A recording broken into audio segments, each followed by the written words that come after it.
Баршаңызға қайырлы күн. Бүгін сіздерге осындай үй жағдайында фри дайындайтын боламын.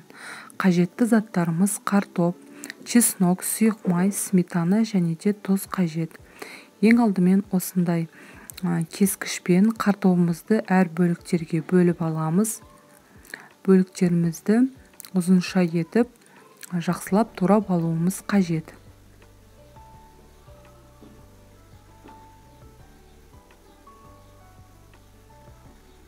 Турап болғаннан кейін ыдысымызға суық суды, яғни картопымыз малынып тұратындай жарты сағатқа қойып қоямыз. Теркамыздан чесногымызды жақсылап өткізіп аламыз. Өткізілген чесногымызды бөлек ыдысымызға салып алғаннан кейін сметанамызды құйып, тұзымызды сеуіп, қасықпен жақсылап араластырып аламыз.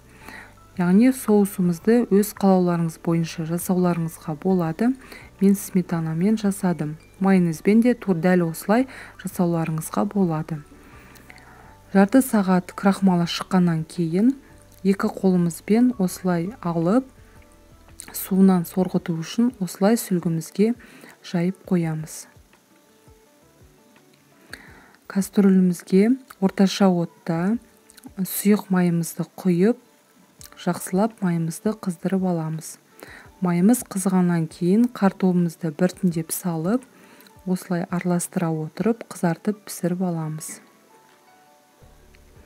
Майымызды өте қатты қыздырмаймыз, себебі картопымыз тез қызарып, шикі болып қалуы мүмкін. Баяу отта жақсылап қызартып пісіріп аламыз.